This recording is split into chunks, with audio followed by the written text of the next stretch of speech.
Ladies and gentlemen, dear colleagues, friends, a very good day to you all, and a warm welcome to the presentation of the 5th edition of the RCC's SecuriMeter, followed by a discussion on the Western Balkans regional security perceptions.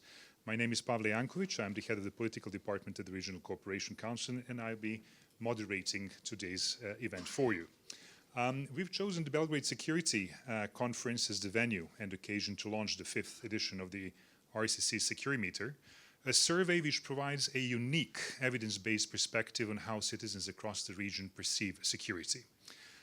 Over 6,000 citizens from across the Western Balkans share their views on corruption, security, personal safety, migration, trust in institutions, and on the region's future. The findings reveal to us both optimism and concern. And allow me now to run you very briefly through the scenario of today. First, we're going to give the floor to Mr. Aner Kapetanović, the Secretary General of the Regional Cooperation Council. Then we shall ask our colleague, Mr. Aner Zuković, Senior Security Expert at the RCC, to give us the highlights of the SecuriMeter 2025. And finally, after that, we'll come to the treat for you today, and that is 4 distinguished panelists with extraordinary experience in the field who will be guided through several questions to shed the light and unpack the trends and translate public perceptions into constructive dialogue. Thank you very much. And now I would like to ask Mr. Kapetanović to take the floor.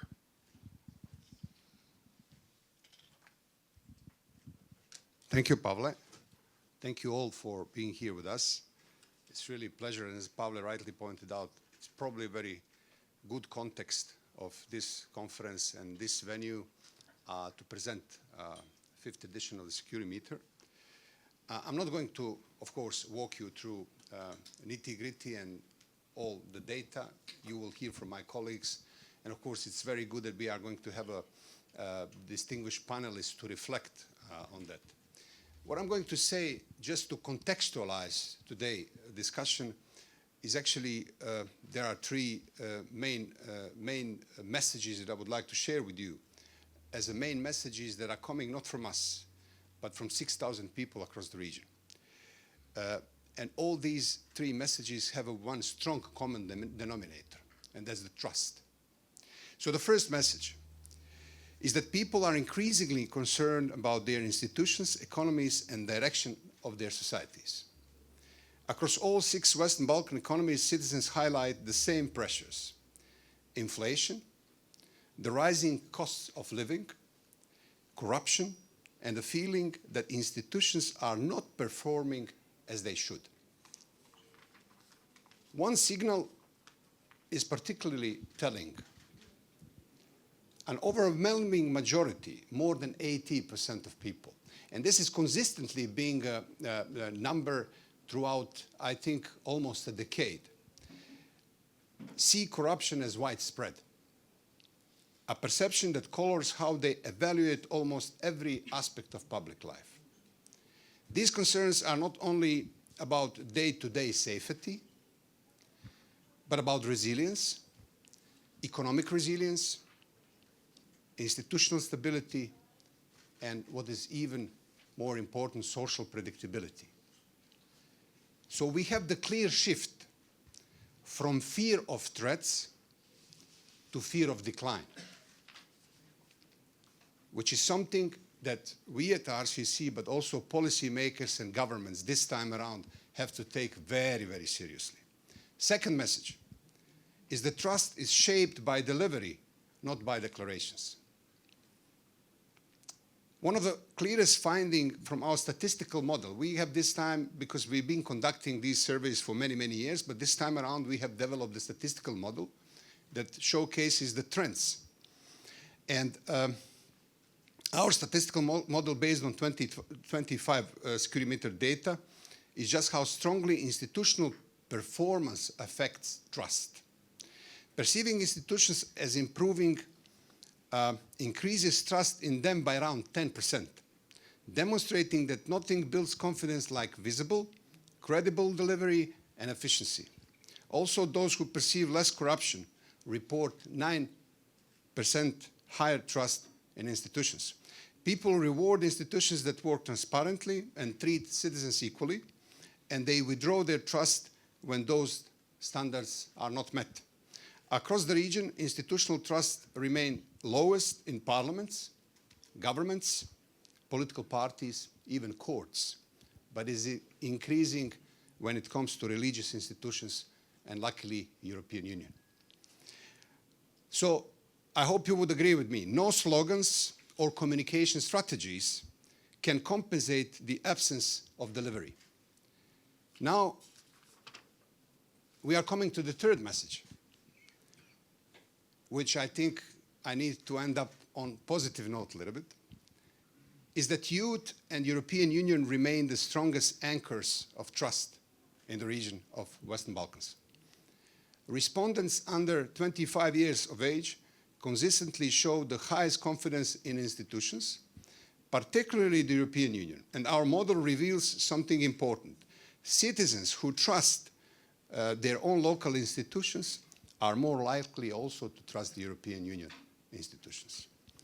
This tells us that EU integration is not only a political process, but a psychological one as well. It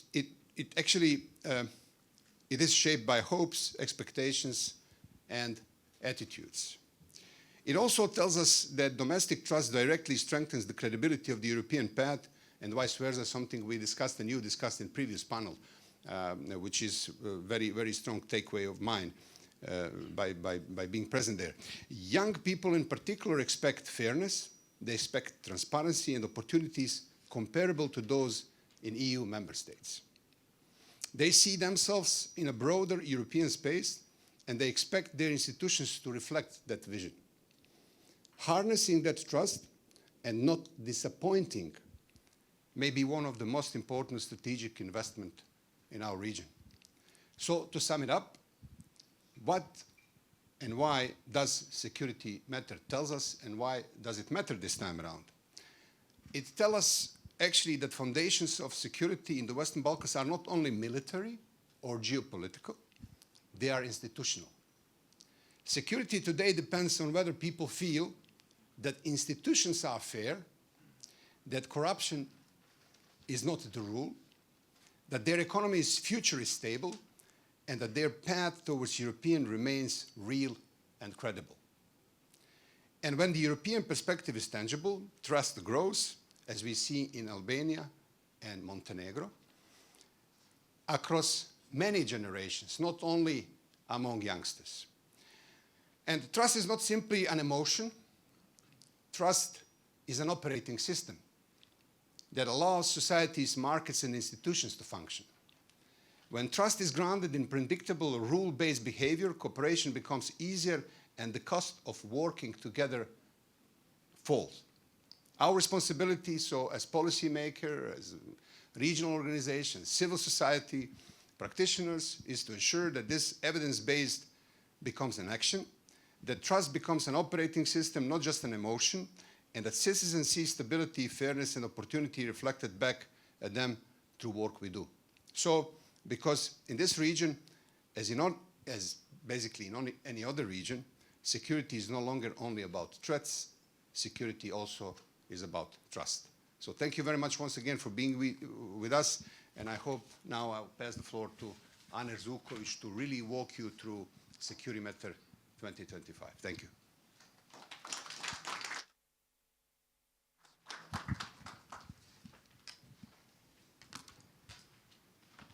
Thank you very much, Mr. Kapetanović. Can we have our presentation ready? Before that, good afternoon, everyone. It is my pleasure to be here and to present the key findings from the 5th edition of the Regional Cooperation Council's SecuriMeter survey. This is our region's only dedicated tool or instrument for understanding how citizens truly feels about security, about trust about institutions, and about their future. Over the next 15 to 20 minutes, I will guide you through a series of insights that reflects the experiences of more than 6,000 citizens across the Western Balkans 6. Our survey, our SecuriMeter, is the only survey in the region that focuses exclusively on citizens' attitudes regarding security, their perceptions, their concerns, their fears, and related socioeconomic pressures. Fieldwork was conducted from 30 May until June 18 this year across the region with interviewing of exactly 6,007 citizens with at least 1,000 per each economy. The questionnaire included 46 thematic questions plus additional 20 demographic ones. Our goal is straightforward, to monitor trends, to inform public, and to support evidence-based policy development. The slides you will see today distill the main findings into short insights. So let's continue. We began with the fundamental question. How satisfied are you with the way things are going into your economy? This is a really question about everyday life. For example, can I get a document without hassle? Do services work? Are rules applied equally? And the picture is mixed. 25% of our citizens are satisfied, 45% are dissatisfied, and there are 28% remaining neutral. So those group is not convinced that things are bad, but they are not also convinced that they are good. When we asked our citizens, is the Western Balkans a secure place to live in? 38% said yes. However, when we shift our focus to their economy, almost 1 in 2 citizens feels that their immediate environment is safe. Local perceptions, therefore, remain more positive than regional ones, which is a valuable foundation to be built upon. When we look toward the future, 1/3 or 31% of our citizens expressed optimism about regional security in the next 12 months. Yet another 34% of the respondents remained undecided. So yes, there is an optimism, but it is cautious and still competing with doubt. Nearly half of our citizens say that continuation of the war in Ukraine negatively affects their own sense of security. We asked also our respondents several statements to measure the degree to which they are concerned about various situations. For example, including their fear of war, civil war, and terrorist attacks.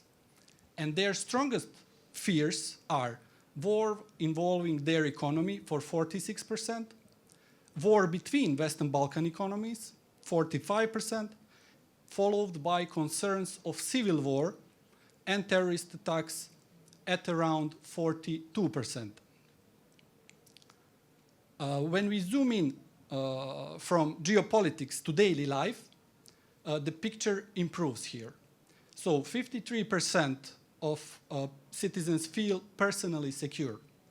About 1/5 of citizens feel insecure, but overall, most experience day-to-day safety in their local communities. Citizens' concerns are also shaped by what they encounter daily. For example, they are telling us that they see the problem with people begging on the streets for almost 60%, alcohol consumption in public places for 42%. Domestic violence is also on the list. They are experiencing problems with domestic violence in their neighborhoods for almost 33%.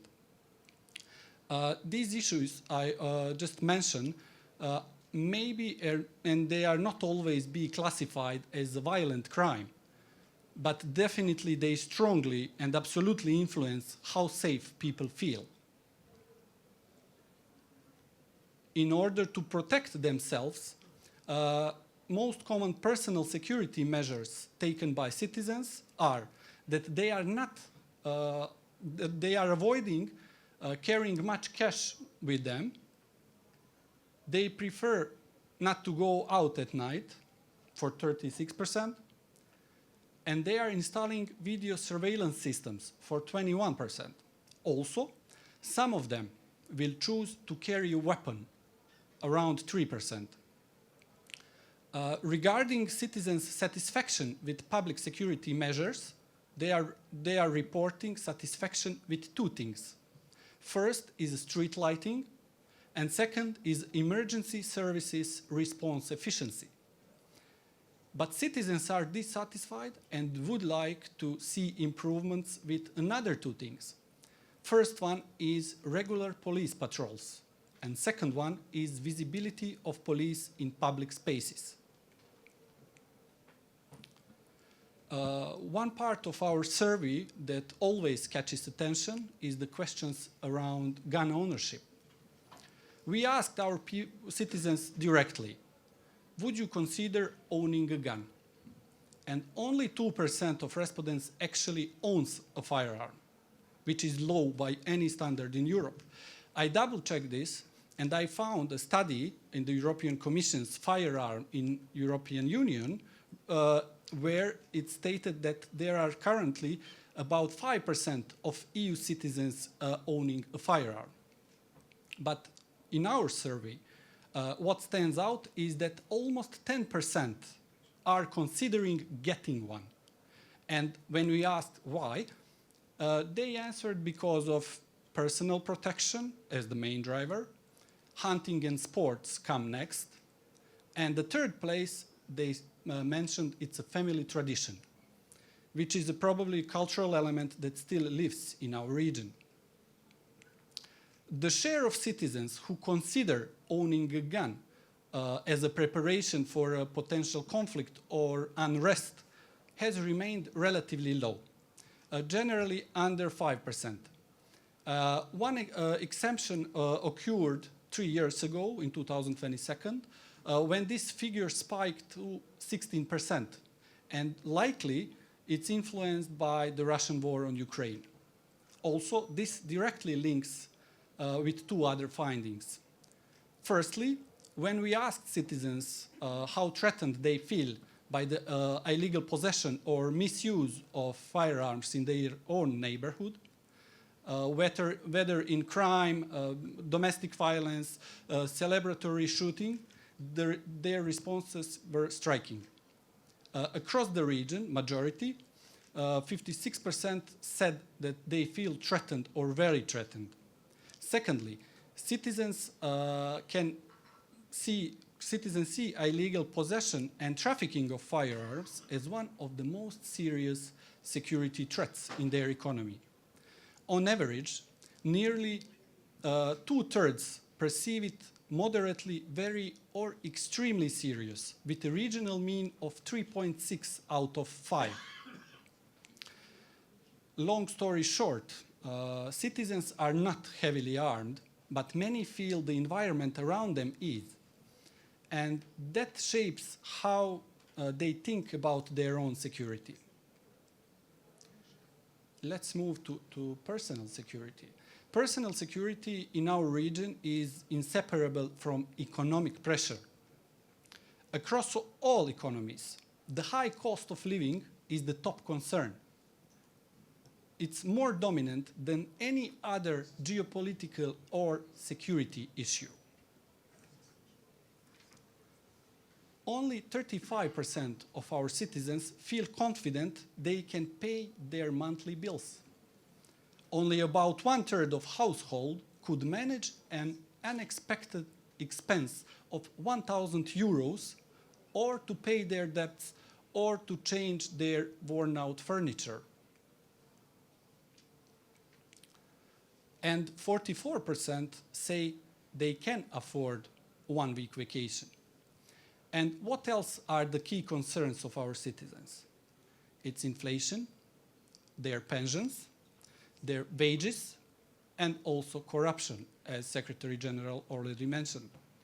So Economic pressures shapes everything else, from trust in institutions to migration decisions to how people evaluate their future. Also, there are two sides of immigration in public attitudes. There is a positive one and negative one. Positive side is that 55% of our respondents believe that immigration offers a better life to people from poorer economies. 56% support allowing foreign workers when jobs are available. There is a restrictive side. 63% support placing strict limits on the number of foreign workers. Also, there are respondents with potential negative answers with potential negative impact of immigration. 41% believe it contributes to social tension and conflict. 41% think it leads to higher unemployment of locals. 43% believe it increases the crime rate. And 42% think it increases the risk of terrorism. And when financial pressures meets uncertainty, people began to look outward, not just for higher salaries, but for predictability, fairness, and the sense of a better future. More than 27% of our citizens plan to emigrate. Out of those 27, over 10% have a concrete plan to move abroad, while 68% do not want to move from the region. Pretty much logical, the brain drain impacts the young population. Among those planning to emigrate, 70% are under 44 years old, and 43%, all under the 44, report some plans to leave the region. Where do people want to go? The answers are consistent throughout the years. Those who want to leave follow familiar routes. 26 of them look to Germany and Austria. Switzerland is on the second place with 15%, and the United States is on the third place with 12%. Only 3% intend to move in our region. When we asked our citizens how public institutions have performed over the past 5 years, the picture is mixed and mostly stagnant. Only 22% believe institutions have improved. 32% believe things have gotten worse. And the largest group, 42%, feels that nothing has changed. Nearly half of our citizens, or exactly 49%, say that public institutions do not treat all people equally. This perception cuts across the economies and demographic groups. Across the region, core government institutions, so basically government, parliaments, and civil service, as well as courts and the electoral commissions, remain the most distrusted institutions in the public landscape. On this slide, on the other hand, trust pools elsewhere. In the religious institutions, it's 60, oh, what happened? Okay. Religious institutions are by far the most trusted ones. In the army and police, in universities, and in international actors as EU and NATO. And here, on this slide, we observed one paradox. People trust the institutions they do not elect, and distrust the ones they do elect. Approximately 41% of respondents report distrust toward individuals of other religions. And 45% express the same sentiment toward people of different nationalities. Corruption, 81% of our citizens see corruption as widespread, and 45% think it is increased in last 3 years. 28% report that they gave extra payments or gift to healthcare in the past 3 years. And regarding the new and emerging challenges, new technologies, including artificial intelligence, divide public opinion. Only 22% believe that artificial intelligence will have a positive impact on everyday life, while 37% fear the opposite and think it will do mostly harm in the next 20 years. With this, dear all, thank you very much for your attention. All data sets, including our report, infographics, even the raw data, will be available on our dedicated web page, SecuriMeter. You can just type it in Google, SecuriMeter, and you will see all the sets there if you want to dig deeper and to do your own research. And with this, I will conclude and will hand the floor back to our moderator, Pavle, to continue with the discussion with our distinguished panelists. Thank you very much.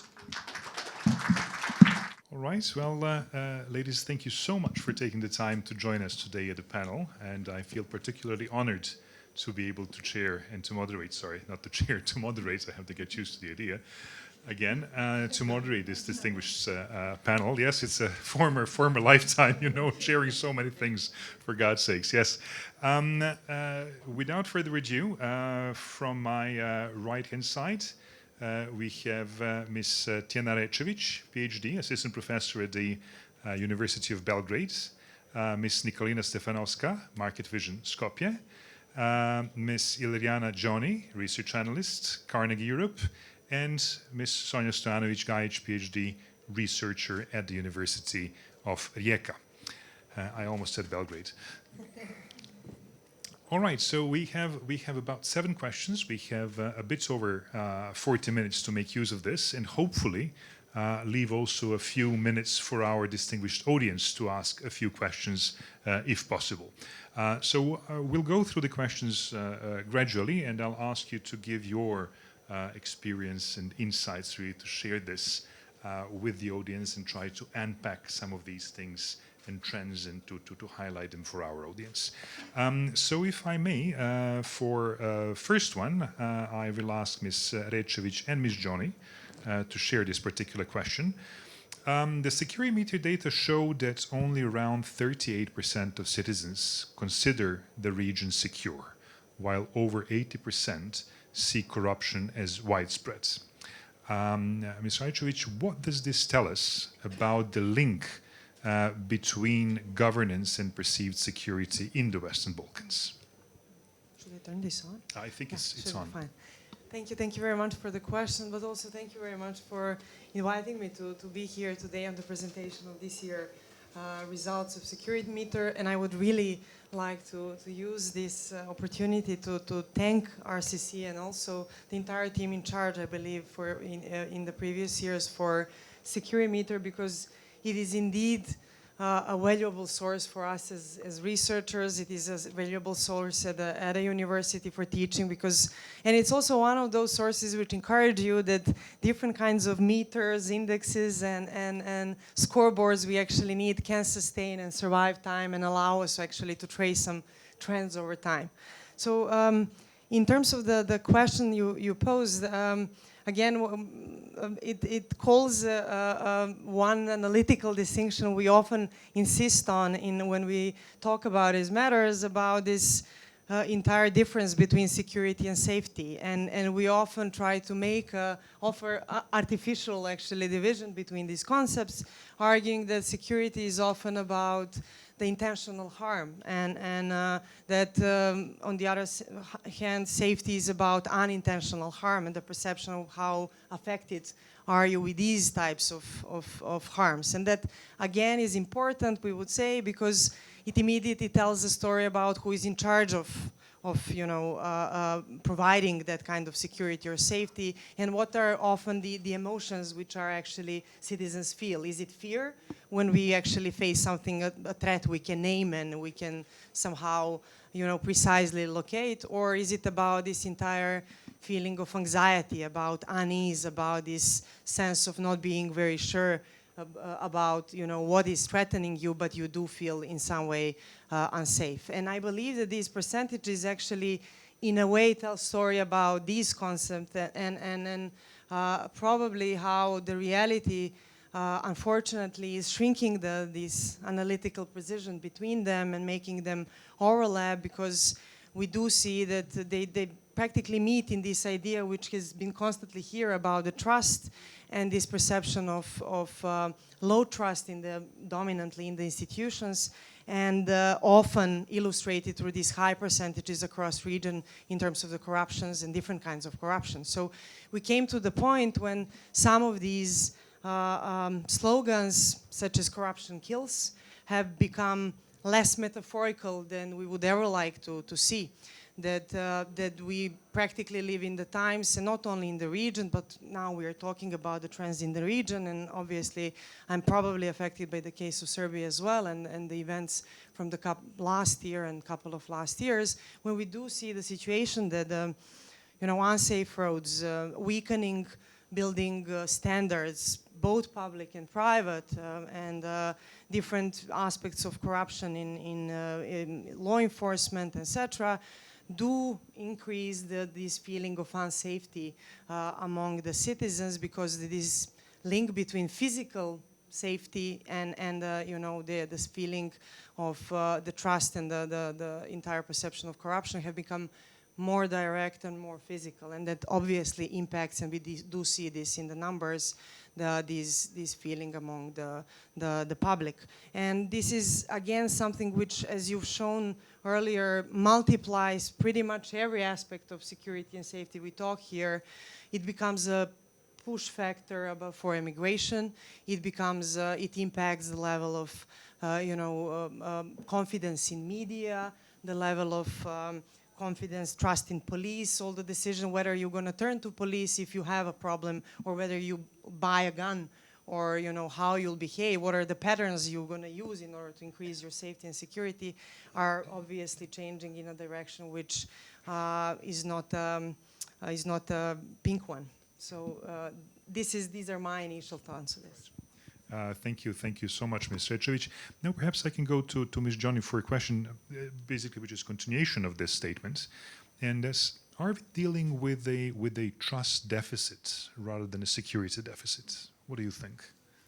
So good afternoon, everyone. Thank you so much for having me here today. It was actually quite an endeavor, because yesterday at 4 p.m. I was still moderating a panel at the EU Enlargement Forum in Brussels and made it here only at 1 a.m. But I'm very happy to be in Belgrade after some years and talk to you about these important topics. Well, the way I read some of this data, which, by the way, I thank very much the people behind it, because sometimes, political scientists, they say we are not scientists. It's always useful to have some measurable criteria behind our work, so that we can really base our findings on something really tangible also for people outside of political science. The way I read it is that if our institutions get better, people will have more trust and they will feel safer. Now, being that I am based in Brussels, this past month has all been in the sign of EU enlargement. We have had uncountable events, Euronews summits. We at Carnegie Europe, we have hosted also Mr. Kopman there, where together with our senior fellow, Stefan Lehne, we went through basically what the enlargement package said this year. And zooming out, because it's easy to say institutions should get better or our politicians should be better so that we feel safer. However, how do we really get there? When I am a child of this part of the world, I was born in Ulcen or Ulcinj. And I've been living in Western Europe for the past 15 years. I know that clientelism basically is very, very entrenched in our systems. It is very hard to move away from this, and we need basically top-down and bottom-up ways to tackle this so that our institutions truly can move from the place, because just coming with this conclusion will not really get us somewhere. And I think in that sense we are at a particularly precarious moment, because I think from the EU side, well, Serbia has been, and it is still the biggest market in the region. The way the Western Balkans strategy is designed is very often around how to make also the Serbian people happy, which absolutely they should be. But it is very dependent also for the other countries where we will go. Of course, I'm from Montenegro. I'm really happy we are everywhere at the moment lauded for being the front runners. We make so much progress in many regards. However, it is a fragile situation. So in what I've seen in the design of the forum itself, and even the other events in Brussels, is that highest level politicians from Serbia have been invited, and this has led, for example, to quite some questions on where this strategy for the Western Balkans is going, and how is the Western Balkans ever to feel really stable if the EU itself, who is supposed to give kind of the direction we are going, is trying to, so to say, appease, or better, to justify the way it has handled the situation until now. But if the approach of stabilitocracy has reached the end, its expiration date, basically, I think, and I've written actually about this, that the EU will need to engage more with the next generation. Hopefully the youth can be as mobilized as it is now. Of course, I see, especially as an Albanian, I have been, it was heartbreaking to see that certain language is still used among the protesters. But for instance, during my panel, while I chose to speak about certain issues yesterday, and this was in front of a lot of people, I chose not to go into this critique at this certain moment, because I put a lot of trust, and especially being that I'm here in Brussels, also your CSOs, that in the next stage, hopefully you will get to do all this very, very important work, because our region basically needs to move away from ethnic slurs, nationalistic tensions, etc., because it's we could go basically everywhere, and we are stuck still with the ghosts of the past centuries. So it is a complex situation, but I think having clear ideas on where we stand, and continue to motivate also the EU at the highest level, not just take whatever is told from up there, because they obviously have the. It's not that they do it out of bad intention. It's good, I think, to see always that there is a good intention, but we have the main responsibility to fight for our future in our region. Thank you, Ms. Gjoni. I think Ms. Stefanovski wanted to add something. Yeah. Briefly, please. Is it on? Probably. Yeah. Okay. Thank you again for having me as well. I just wanted to add, the last couple of days I've been talking about the results with people around me, my colleagues, family, and when I mention 80% corruption, nobody's surprised, nobody even blinks. We are kind of used to the idea that corruption is in our everyday life. We see it. And it's been there for decades, since forever, so we're not surprised. But I come from Macedonia, and earlier this year, our citizens paid the ultimate price of corruption. People's lives were lost specifically due to corruption. So we can make whatever we want with that, but we should not take the idea that corruption is spreaded and we can see it in our everyday life lightly. We should all oppose to it as much as we can in our everyday life. We should not just give this responsibility to the political leadership, but as well in our everyday lives. That's all. Thank you. Great, thank you so much. And for our Greek colleagues here, it's a colloquialism, not a political statement. So Sorry. we continue onwards. We now have another question, which is the SecuriMeter shows that almost half of citizens in the Western Balkans believe a conflict in the region is still possible. Ms. Stojanović, Gajić, from your perspective, what factors could help transform this concern into a sense of stability and progress? I think it's a million-dollar question, but okay, I have three-part answer. One is the fact that we are worried about wars is rooted in a geopolitical context where wars are happening and are every day are news. And suddenly the rest of the world woke up and realized that wars are possible in Europe, as we heard yesterday from the chairman of the Bundestag Defense Committee, that Germany is waking up to imagination of war. I think the second reason, which is more important, is that the trauma of wars is very much alive in our region. And I want to share anecdotal evidence from 2022, when we were all, I think, under almost electric shock when the war in Ukraine started, and everybody had their own memories of wars. But the story that moved me the most was talking to my friend from Sarajevo, who was not born at the time of the war in Bosnia, but of course has heard stories of his family who lived through the siege of Sarajevo. And he was talking to his peer, to the colleague, a young bloke working for the Western Bank, earning enough money, living well, but with the news of the start of the war in Ukraine and all the family stories resurfacing and, you know, finding out about many things their parents didn't share with him, he told this friend of mine that he's ready to put a scarf on a forehand and take a piece of weapon, although he did not do any military service, but would not allow for wait, for surprise, and, you know, being a victim again. Not going into who was who in wars, it's very present. It's transgenerationally transmitted. And I think people, similarly to this question of the distrust, when you don't trust institutions, when you don't trust the other side, you are sometimes ready to risk more in order to at least know what you're facing. So I think this is a big, big security dilemma. On a positive side, not that it's really positive, but much of this distrust and fear and readiness and expectation of conflict is domestically manufactured. And this is what is different from the rest of the EU. So most of the fear-mongering is done by our own political elites.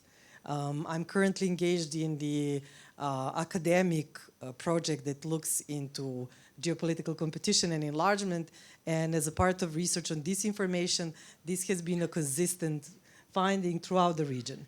It's not the Russians, Chinese, Americans, Turkish, or whoever placing the bad news. It's our domestic political elites, and in some countries, as you know, my home country, Serbia and Belgrade was unfortunately put on a list of champions of closing media freedoms and spreading this news. So we had a study from a couple of years ago when every third day in Serbian tabloids cover page, you had the word war, occupation, attack. I think Romanians were the only neighbor that never attempted to do us some harm, but everyone else has been presented as such. And in a context of student protests, this story has been tried by trying to pin the protest to the Croats, which did not succeed. But on a positive side, what I want to say is student protest did one remarkable thing, at least for Serbian society. I don't know whether it crossed Drina, but in the movement in Novi Pazar University and movement of Bosniak students, you know, marching through the rest of Serbia with their also religious symbols, made such a change in interethnic relations on both sides. So I think there is a chance, if we would not believe in what media is serving us to believe, but having a more of interaction and opportunity to address some of the traumas that whole of the region lived through.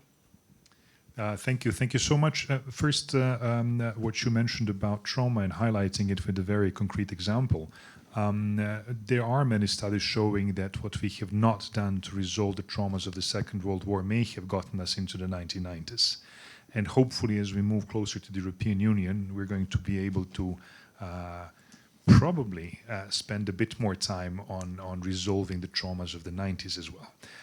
Now, talking about the second example and something that also Ms. Gjoni mentioned, I'm glad you mentioned the student movement and the part with the resolution of inter-ethnic tensions between the Bosniaks and the Serbs here in Serbia. It's an extraordinary example of what can proceed. And as someone who has spent the past 30 years in working on the same topic between Albanians and Serbs, I feel very strongly that this is a worthwhile investment that we need to continue onwards. And now talking about that, let me also ask Ms. Gjoni in continuation of this question.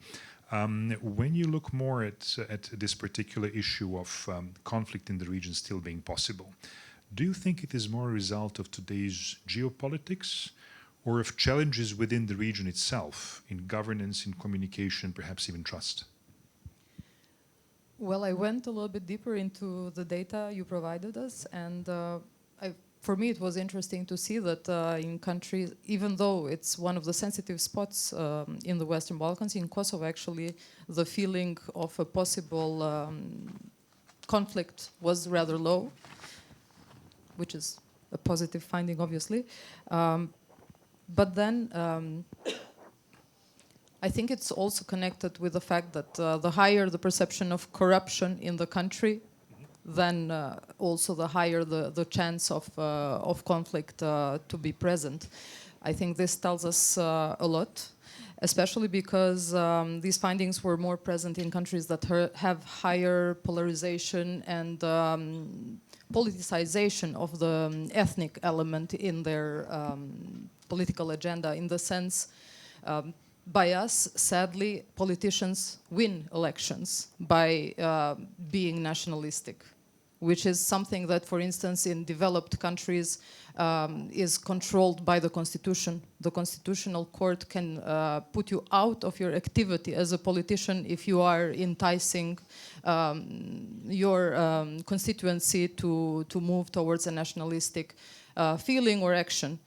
If we see, even in my front-runner country of origin, we saw this incident with the Azeri person that got in a fight with somebody from Montenegro, and this resulted in a suspension of visa towards Turkey, which was a huge misunderstanding, and this brought people to the streets shouting nationalistic slurs once again, something that especially a front-runner in EU accession should not be having at this point or ever.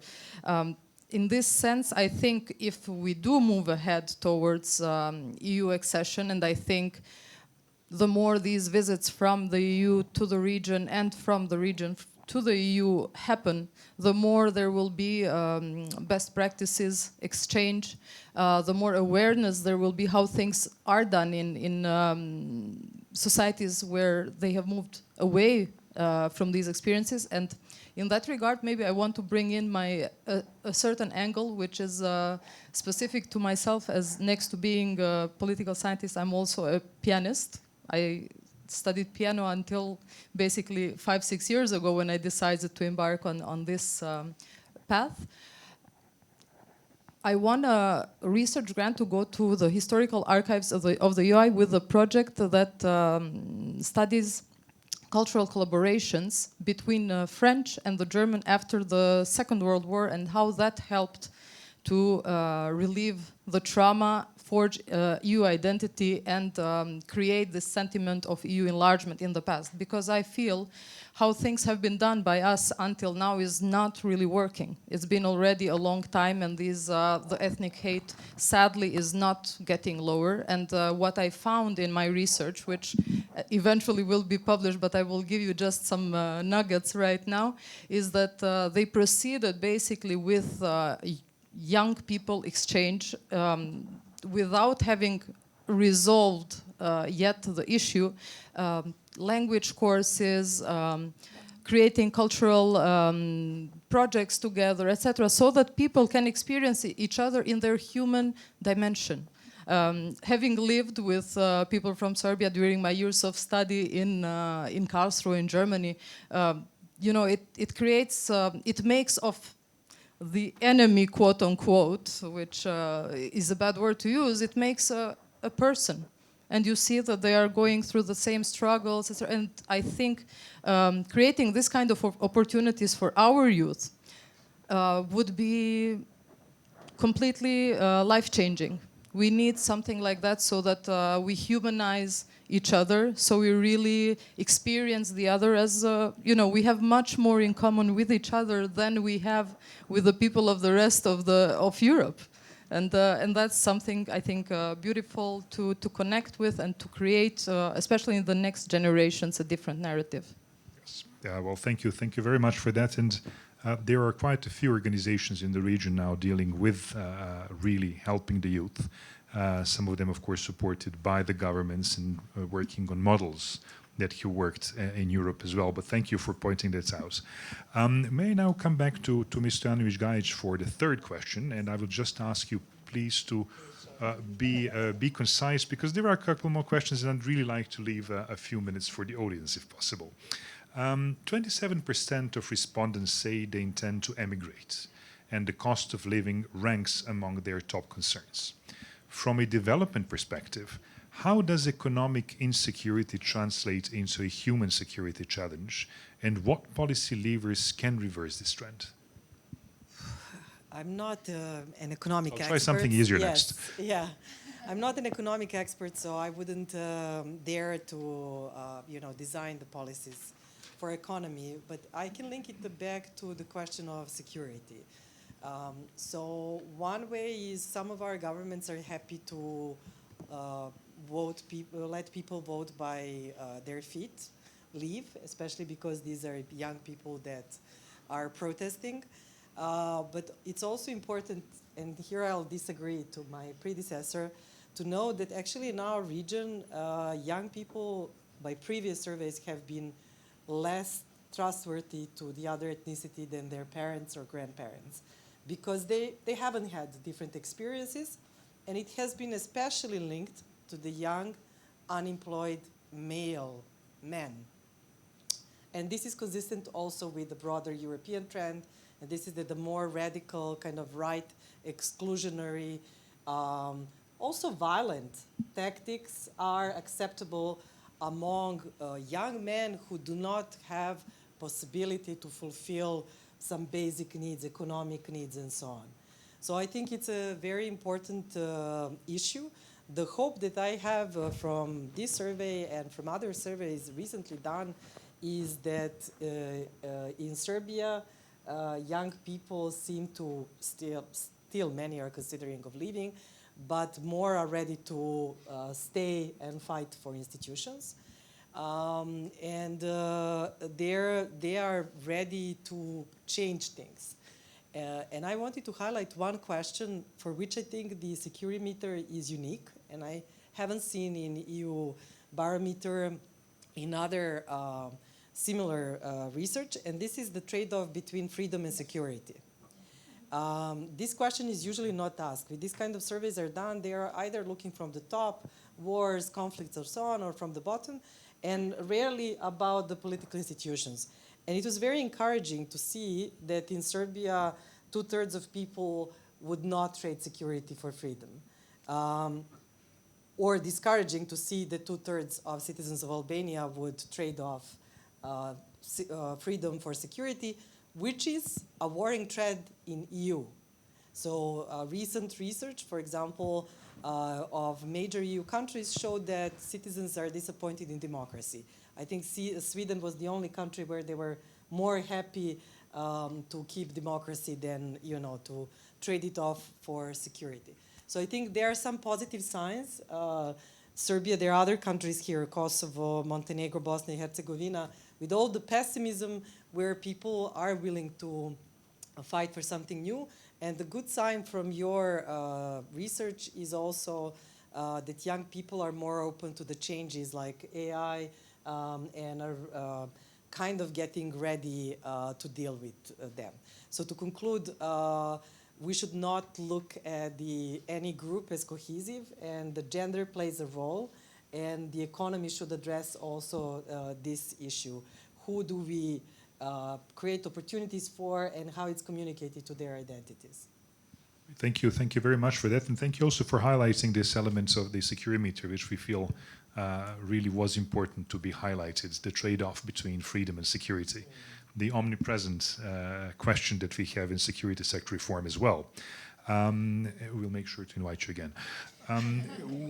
Just going now further on to question 4, and Ms. Stefanovska, I think this one is for you. As the researcher and research partner behind the SecuriMeter, you have followed the data very closely. What are the most encouraging trends you observed in SecuriMeter 2025? Well, I can talk about the trends that kind of surprised me and in a positive way. So despite the media narrative that basically everyone wants to leave this region, it seems like almost 70% of people, 69 point something, prefer to stay. And when I say prefer to stay, they don't have any kind of plan, not a vague plan, not a definite plan. They haven't done any research about moving. They definitely would like to stay. And this is something that surprised me because generally the public debate says otherwise. And that's good because once people want to stay, despite all the economic hardship that we all face, despite the high cost of living and inflation and everything else that concerns us, it goes to say that people are ready to make things better. They would do what it takes to make things better, so that is pretty encouraging to me. Another thing that is very a good thing, I'm not sure what the statistics are worldwide, but I was not surprised that over 90% of people trust their family, and over 65% trust their neighbors. So basically this points to social cohesion that could serve as an asset of resilience in hard times, because as Iliriana pointed, all of us here across the region have more in common, so much things in common that we should celebrate and rely on. Very, very good point. Very good point. It's a question of our debate internally always. And in RCC, we perceive exactly how much in common we have and how important that is for this region. It really is a unique aspect that very few other regions of Europe share. Perhaps I can go also to Ms. Gjoni once again with the continuation of this question, and that is, how can evidence-based tools like the SecuriMeter help close the gap between citizens' perceptions and institutional response? But again, very briefly, if you can. Well, one thing that I read, and I think is quite relevant, was that feeling secure locally boosts the trust in local institutions, but also the feeling of safety in general. And I think this is very positive because it's easier, obviously, to mobilize a smaller number of people than a greater one. And people, when they feel taken care of at the local level, they start to feel, so to say, empowered and confident also to go above their ways, so to say, and discover what it's possible even beyond. And even small things, like it was mentioned, like lighting or handling the trash or just having some events, etc. I think this starts to show truly well-being, and this is a kind of data that is actionable upon without great strategy right away at hand. So I think signaling, so to say, what change is possible through the data that we read is something very valuable, and something that makes your study also very valuable for our local municipalities, governance, etc. So I definitely would suggest that you do send it around, and it can give ideas to our local leaders. Great, thank you. Sonja, you wanted to add something as well.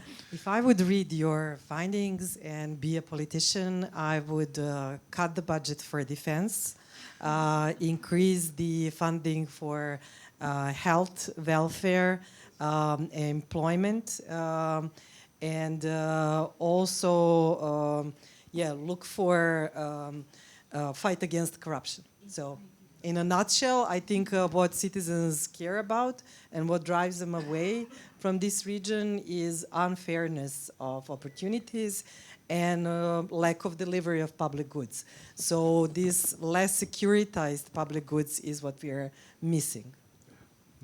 Thank you for that viewpoint. And really, I mean, the purpose of what we're trying to do is really to help decision makers come up with decisions that are based in information, such as the ones we have collected for the SecuriMeter.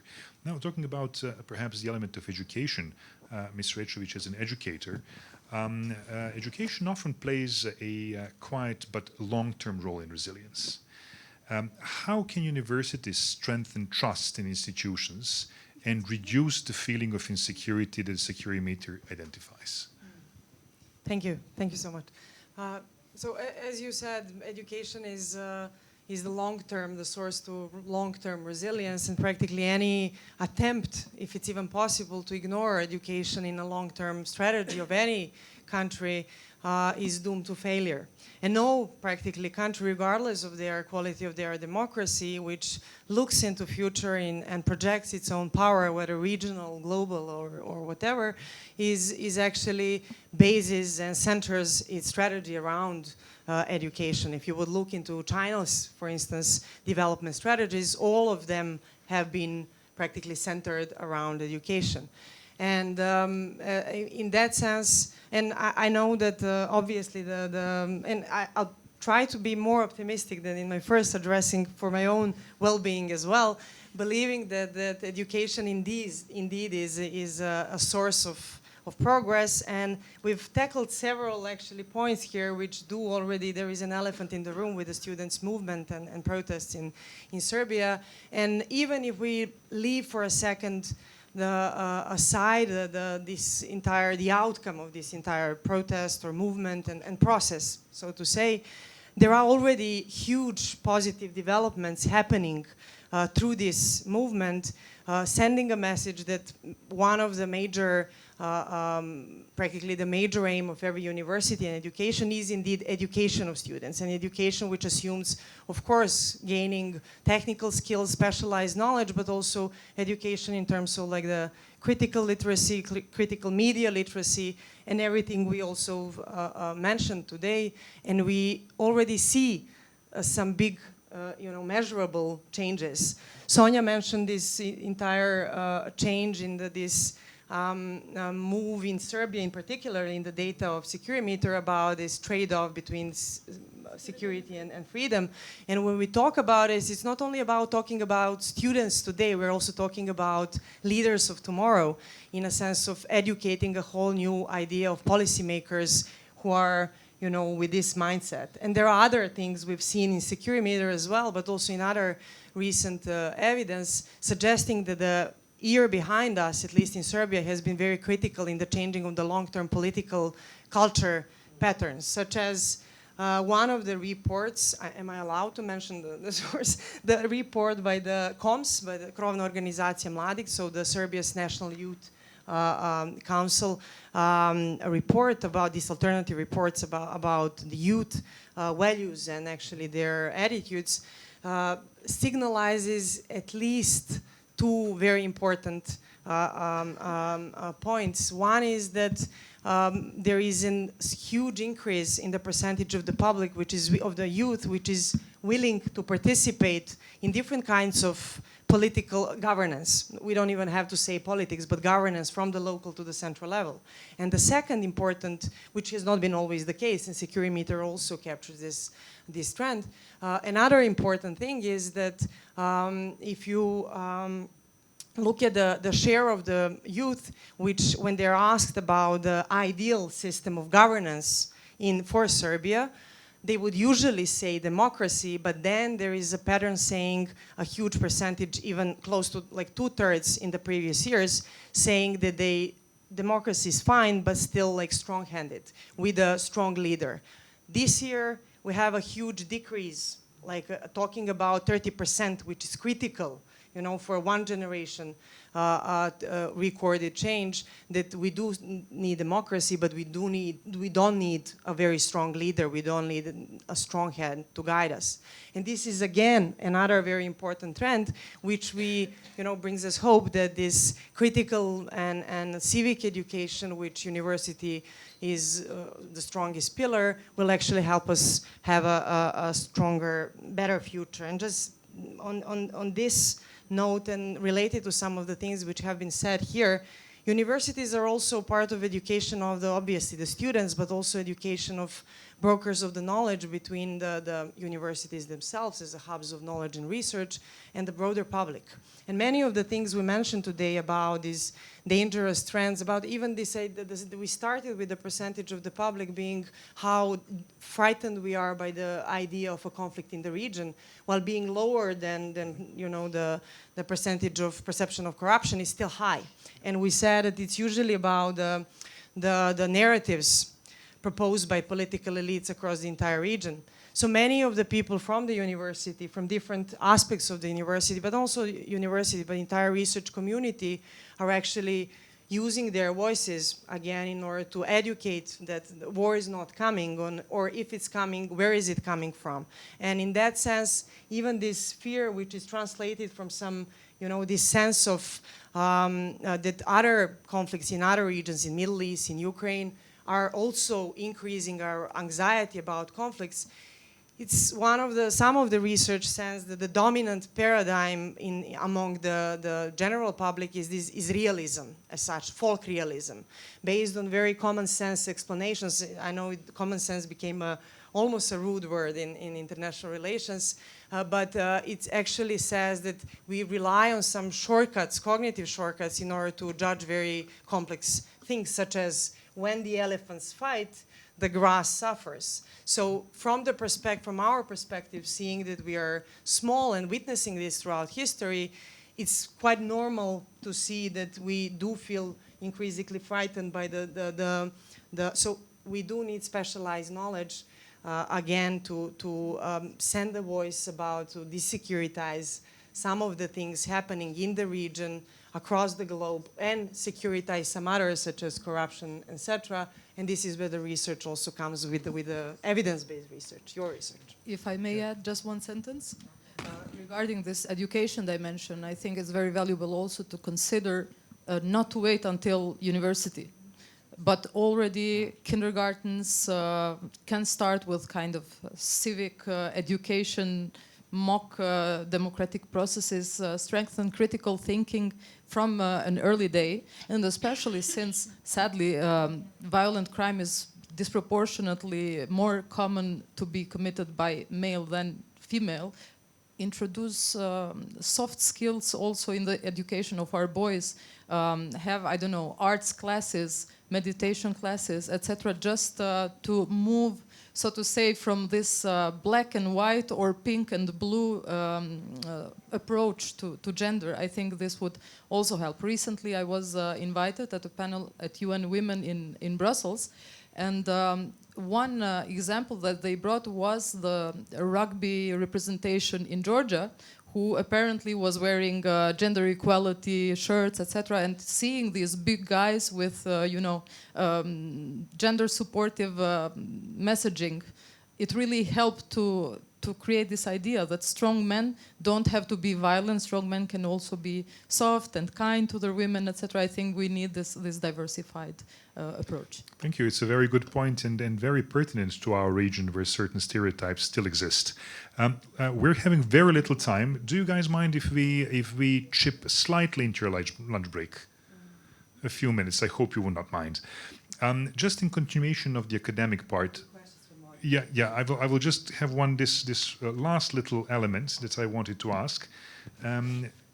The importance of education. We said, are there models of collaboration between academia and government that foster trust building? For both Sonja and Tijana, if I can. There are many aspects where, on technical issues, on like economic development, where academia and government have found a common language. However, the challenge again comes to when the informal decision-making and corruption starts playing a role. When it comes to these issues of interethnic communication and so on, again, I think civil society and academia have provided rich data opportunities for meetings, but they're never given the space, I remember we started, Arjan is here, my colleague from Tirana, before the Brussels dialogue started, we've started a dialogue, Belgrade, Pristina, Tirana, knowing that this is the axis in the region that was most challenging. And as a goodwill gesture, we wrote to Ministry of Defense in Serbia saying this is the project we are going to do. If you're interested in the findings, come and let us know what are the things you want to know. They met us, they discussed, but they didn't show up officially later on. Not because I don't think the military was not interested. They were very much interested. But the political space for them to participate was not allowed. So I think there is great potential, but we need competitive public space for that. Right, thank you. Ms. Rečević, perhaps a very, very brief thing from you before I give it over to the audience?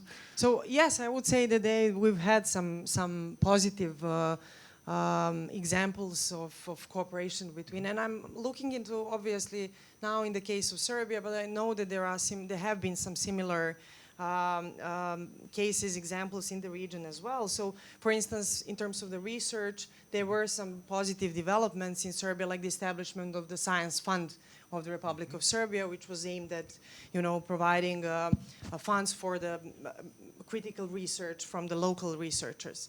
Or like at some point there was this entire initiative, and I hope it's still on, for the employment of young researchers in the national institutions for education and research. However, they haven't been always linear, and we've had back and forth in this, and I guess we are now in the lower phase, but hopefully we'll recover. And we do have, but not always intentionally. I mean, always intentionally to a certain extent, but sometimes there was also a cost of non-coordination. For instance, I can just briefly give a personal experience. We've been actually granted funds by the Republic from the Science Fund of the Republic of Serbia, because our project was recognized as essential for one part of Serbia's foreign policy. However, so we were granted by the one ministry to explore Serbia's foreign policy. In the initial phase of this research project, we reached out towards the Ministry of Foreign Affairs, who should be one and is recognized by another ministry as a major beneficiary of our project, but the doors were closed, in a sense, of even in the research phase. So there are ways, there are channels. Some of them have been established, some need to be established, but also we need to, make the most out of it in terms of the synergies. And I would be very honest in this, saying that the part of the responsibility also lies on the researchers themselves and the institutions themselves. As we've mentioned earlier about being accustomed to corruption, it's also being accustomed to some closed doors in a way. So our initiatives of not giving up and pushing the politicians and other stakeholders to be more accountable and open to research community should also be stronger. Thank you. Thank you. Persistence obviously seems to be something very important in this line of work. Let me take 2 questions from the audience, if I may. Anyone, please, the microphone. Could you please present yourself? Yes, and I let can us know? present myself. Alida Vrac, thank you so much. Thank you for this wonderful panel. And let me just say that I see the progress here, because 10 years ago it was unimaginable to have 4 beautiful, amazing, brilliant women discussing threats and security. So there you go. Question, very briefly, because these meters are only worth as they can be compared to something that has happened before, right? So if you could pick 2 things that you've seen being very different from the previous one or the one before that, it would be, I think, very valuable for us just to know what has changed profoundly and what not. Second thing is more of a suggestion.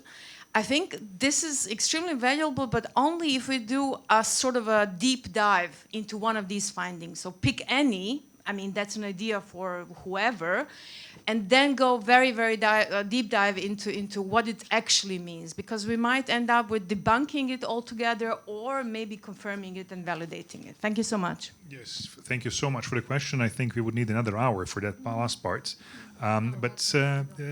Ladies, anyone? Sonja, Yeah. please.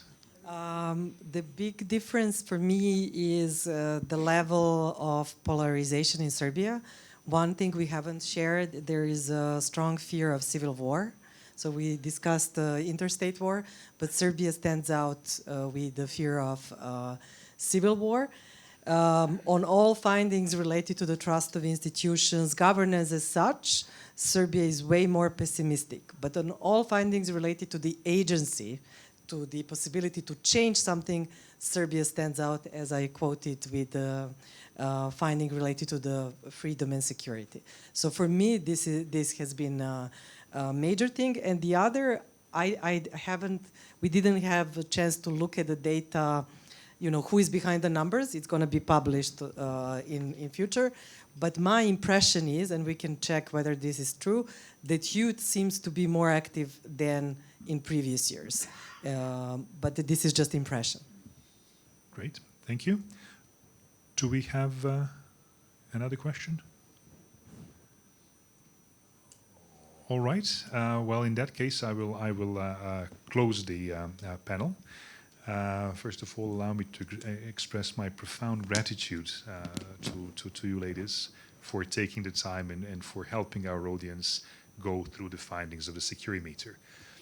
What we heard today reinforces one key message, and security begins with trust. And trust begins with institutions that deliver on their promises.